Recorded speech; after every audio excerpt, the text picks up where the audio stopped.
We hold these truths to be self-evident, that all men are created equal, that they are endowed by their Creator with certain unalienable rights.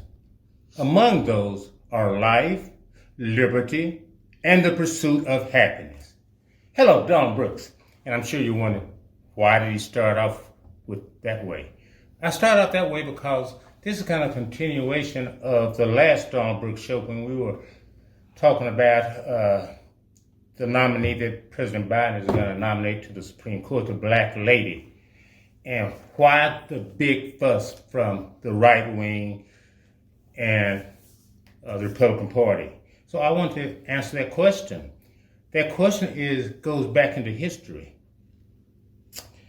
We all know how this country came about. No, I'm not talking about Columbus. I'm talking about this country being taken from the natives, the Native Americans. And you might say, and I would say, and I did raise this question, Mama, why would somebody be so mean to people? Well, there's a reason, and the people don't consider it mean, because they think it's their manifest destiny.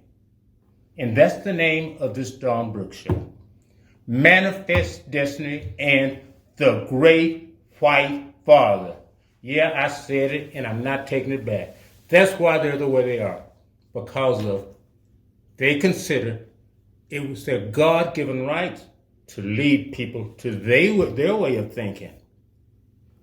The reason I start off with that part of the Declaration of Independence, because as you know, part of it says, all men are created equal. What about me? My forefathers were not considered a man back then. Well, what about Miss Von Burton? Miss Von Burton and her forefathers were not considered a man, and they were not, they were not a man, but they were not considered equal to white people. They were women. You notice there's no mention of women or men. Only men of the white persuasion. And they didn't think they were doing anything wrong. They thought this was the providential. There was a providence of God to do this. So if you think you're doing the right thing, you have no problem taking Indians, Native Americans off their land. You have no problem enslaving another race. You have no problem. And these people, and by the way, Thomas Jefferson, what's his name? George Washington, the guy that wrote Common Sense, Thomas Paine, they all subscribe to this manifest destiny. It's our right. It's our God-given right. This is what we should do. Because we're going to civilize these people and make them like us. That's why.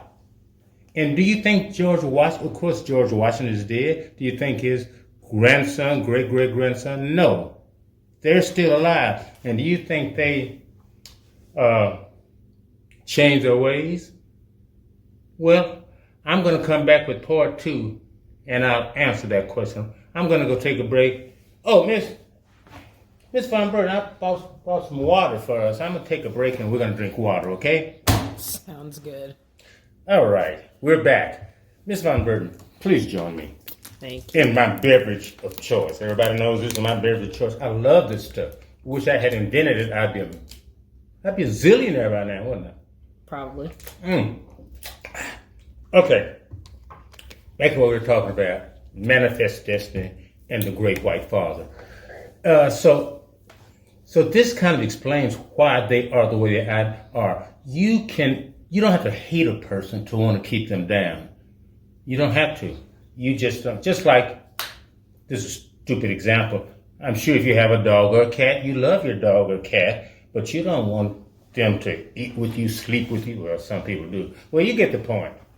So, manifest destiny, that's what it's about. And these white fathers pass this down to other generations. In other words, we learn from our parents and from our forefathers. And my father taught me certain things, and pretty much agree with what he did. So although it's been zillions of generations, they haven't changed. And they think that's what they're supposed to do. The manifest destiny to keep us in our place. As long as you're in your place, you're not a threat. Step out of the box, you're a threat. You know, in recent times it started with Barack Obama. They wasn't ready for that, a black man being elected. There's still shockwaves. They don't want that to happen again. They're not going to turn their back and let that happen again. And then you put Obama being president with the Me Too movement and Black Lives Matter. It's like, Margaret, what's going on in this world? These niggers won't stay in their place. Yeah. Anyway, that's why. I hope that answers your question, why not necessarily hatred, but why the bigotry. Anyway, we'll talk to you soon. Cheers.